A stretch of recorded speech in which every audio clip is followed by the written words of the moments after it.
Welcome to my Gurukrupa account classes. आज मी तुम्हाला लेजरची एक्सरसाइज त्याच्यामधलं क्वेश्चन 3 आहे। ह्यातला लेजरचा हा प्रॉब्लेम मी तुम्हाला कसा सोडवायचा ते एक्सप्लेन करणार आहे। From the following transaction prepare necessary ledger accounts in the books of Vinay and balance the same. आता इथं आपल्याला ट्रान्झॅक्शन दिले आहेत, तर आपल्याला इथं जर्नल एंट्री नाही, तर डायरेक्ट त्यांनी लेजर अकाउंट विनयच्या बुक्समध्ये बनवायला सांगितलंय। तर आता इथं आपण आधी कोणते कोणते अकाउंट ओपन करायचे ते बघूया। Started business with cash 10,000। आता इथं कॅश आणि कॅपिटल दोन ॲस्पेक्ट येतात, म्हणून कॅश आणि कॅपिटल इथं लिहून घ्यायचं। त्याच्यानंतर bought goods from Vikas 3,000, purchase आणि विकास, परचेस केलंय आणि विकास दोन ॲक्सेप्ट येतात। त्याच्यानंतर sold goods to Bhushan, sales आणि भूषणला उधारे विकलंय, सेल्स आणि भूषण हे। त्याच्यानंतर paid to Vikas on account, विकासला पेड केले, received on account from Bhushan. आता इथं कॅश परचेस आहे, इथं कॅश सेल्स आहे, पेड वेजेस। मित्रांनो, आता इथं आपल्याला दोन ॲस्पेक्ट ओळखून किती अकाउंट ओपन करायचं ते करायचं आहे, किंवा जर तुम्हाला तसं जमत नसेल तर आपण काय करूया, इथं प्रत्येक ट्रान्झॅक्शनची एक वर्किंग नोटमध्ये साधारण जर्नल एंट्री बनवून घ्यायची। पूर्ण त्याच्यामध्ये लिहायची गरज नाही, फक्त डेबिट आणि क्रेडिट लिहून घेतलं तरी चालेल।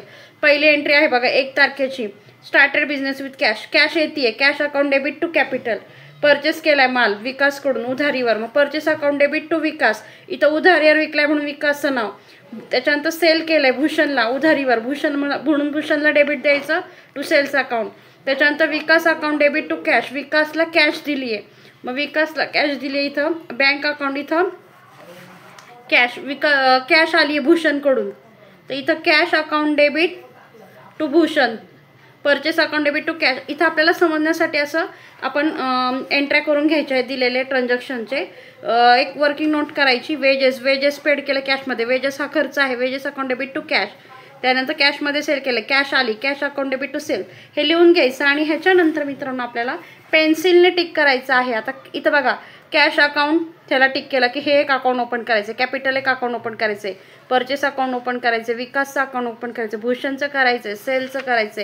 आता विकासचं आपण वर केलंय, कॅशचं एक अकाउंट एकदाच ओपन करायचं, विकासचं केलंय, कॅशचं केलंय, भूषणचं केलंय, परचेसचं झालंय, कॅशचं झालंय, सेलचं झालं, आणि इथं कॅशचं केलेलं आहे पण वेजेसचं नाही, मग वेजेसचं राहिलं। म्हणजे आपल्याला असं पेन्सिलने टिक करून किती अकाउंट झाले, 1 2 3 4 5 हे 8 अकाउंट ओपन करून घ्यायचे आहेत।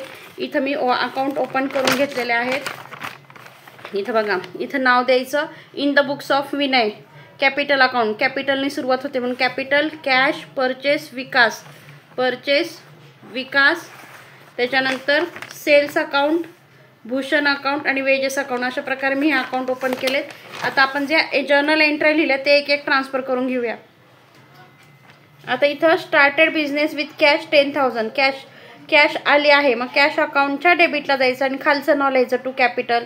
त्याच्यानंतर त्याचा दुसरा इफेक्ट कॅपिटलच्या क्रेडिटला जायचं आणि वरचं नाव द्यायचं कॅश अकाउंट। हे दोन इफेक्ट करून घेऊया। कॅश अकाउंटच्या 1 तारखेला लिहायचं डेबिटला टू कॅपिटल अमाऊंट 10,000। त्याच्यानंतर ह्याची विरुद्ध एंट्री करायची, कॅपिटलच्या क्रेडिटला बाय कॅश 1 तारीख, बाय कॅश, JF मध्ये डॅशच असतो नेहमी, 10,000 रुपये। त्याच्यानंतर दुसरी एंट्री आहे, आता इथं बघा दुसरी एंट्री, आता इथं परचेस अकाउंटच्या डेबिटला जायचं, खालचं नाव द्यायचं टू विकास, त्याच्यानंतर विकास अकाउंटच्या क्रेडिटला जायचं, वरचं नाव द्यायचं। आता परचेस अकाउंटच्या डेबिटला जायचं, इथं नाव द्यायचं टू विकास 3,000 रुपये होतं। त्याच्यानंतर विकासच्या क्रेडिटला जायचं, नाव लिहायचं बाय परचेसेस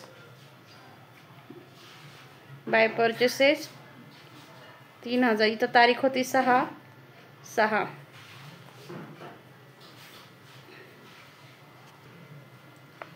जेव्हा तुम्हाला डायरेक्ट लेजर अकाउंट तयार करायला लावतात, तेव्हा तुम्ही रफली फक्त कशाला डेबिट द्यायचं, कशाला क्रेडिट हे लिहून घेतलं, आणि त्याच्या अकाउंट ज्याला किती वेळा पण 2-3 वेळा नाव आलं तरी एकदाच अकाउंट ओपन करायचं. जे अकाउंट ओपन करायचं त्याला टिक करून घ्यायचं. आता 2 एंट्री झाल्या. तिसरी entry Bhushan account debit to sales. भूषणच्या डेबिटला जायचं, टू सेल्स नाव द्यायचं. दुसरं इफेक्ट सेल्स अकाउंटच्या क्रेडिटला जायचं, भूषणचं नाव द्यायचं. आता इथं भूषण अकाउंटच्या डेबिटला टू सेल्स, तारीख आहे 9, अमाऊंट आहे 2400. दुसरा इफेक्ट सेल्स अकाउंटच्या क्रेडिटला जायचं, वरचं नाव काय होतं, भूषण बाय भूषण, 2400 अमाऊंट लिहिली. 9 तारखेची झाली. आता 12 तारखेची एंट्री. विकासकडून पैसे मिळालेत आपल्याला. विकासकडून आपण विकासला आपण विकलं होतं. विकासकडून आपण परचेस केलं होतं म्हणून विकासला आपण पैसे आपण दिलेत, कॅश गेली. मग विकास अकाउंट डेबिट टू कॅश. मग कॅश गेली आहे, कॅशला क्रेडिट. विकास अकाउंटच्या डेबिटला जायचं, टू कॅश लिहायचं. दुसरा इफेक्ट कॅश अकाउंटच्या क्रेडिटला जायचं, मग नाव वरचं लिहायचं विकास. तारीख आहे 12.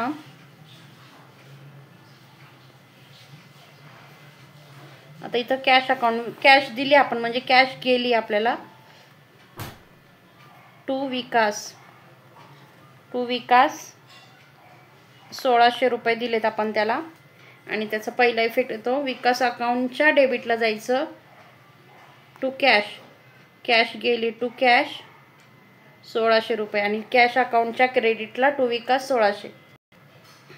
आता इथे 19 तारखेला कॅश मिळाली आहे. Cash account debit to Bhushan. भूषणला आपण सेल केलं तर भूषणने आपल्याला 1000 रुपये दिलेत. कॅश मिळाली आहे. कॅश अकाउंटच्या डेबिटला 19 तारीख लिहायची, टू भूषण. भूषणकडून 1000 रुपये मिळाले. त्याच्यानंतर भूषणच्या अकाउंटला जायचं. त्याचा दुसरा इफेक्ट 19 तारीख बाय कॅश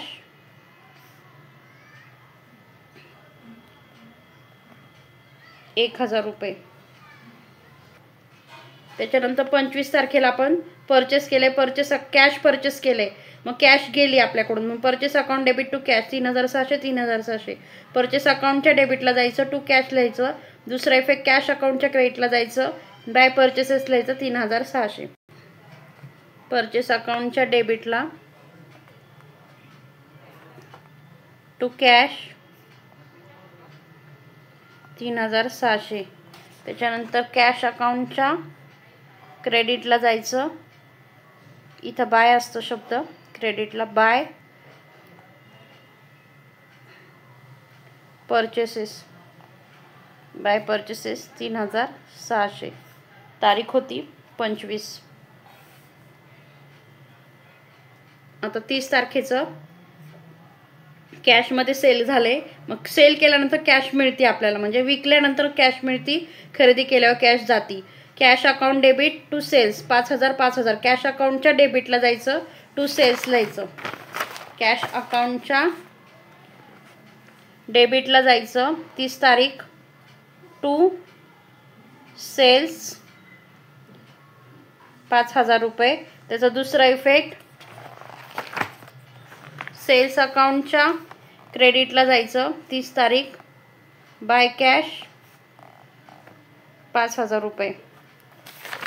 आणि शेवटची एंट्री इथं 31 तारखेची वेजेस हा खर्च आहे म्हणून नॉमिनलनुसार डेबिटला द्यायचं. Wages account debit to cash. Cash गेली 400 रुपये. वेजेस अकाउंटच्या डेबिटला जायचं. इथं लिहायचं टू कॅश 400 रुपये. त्याच्यानंतर कॅश अकाउंटच्या क्रेडिटला जायचं. तारीख लिहायची 31, बाय वेजेस. इकडं क्रेडिटला बाय लिहितात, डेबिटला टू हा शब्द लिहितात. By wages 400. अशा प्रकारे आपल्या सगळ्या एंट्री ट्रान्सफर करून झाल्यात. ट्रान्सफर करून झाल्यानंतर आपल्याला एक अकाउंट क्लोज करायचं आहे. ट्रान्सफर करून झाल्यानंतर मित्रांनो कॅपिटलपासून सुरुवात करायची. डेबिट क्रेडिट, ज्या बाजूला अमाऊंट आहे त्या बाजूची टोटल जास्त येते त्या बाजूची टोटल दोन्हीकडे लिहून घ्यायची. इथं 10,000. डेबिटला काहीच नाही आहे, मग डेबिटला आपण इथं लिहायचं to balance carried down, CD carried down 10,000 रुपये. आता हे जे कॅरेट डाऊन आहे मित्रांनो ते पुढच्या वर्षी आपल्याला इथं 1/4ला जे डेबिटला असतं ते क्रेडिटला कॅरेट डाऊन आलं की ते क्रेडिटला ब्रॉड डाऊन करायचं. By balance brought down 10,000 total झाल्यानंतर खाली लिहायचं बाय बॅलन्स ब्रॉड डाऊन 10,000. त्याच्यानंतर कॅशचं आता आपण क्लोज करून घेऊया. कॅशची 10,000 6,000 इकडची टोटल जास्त येते 16,000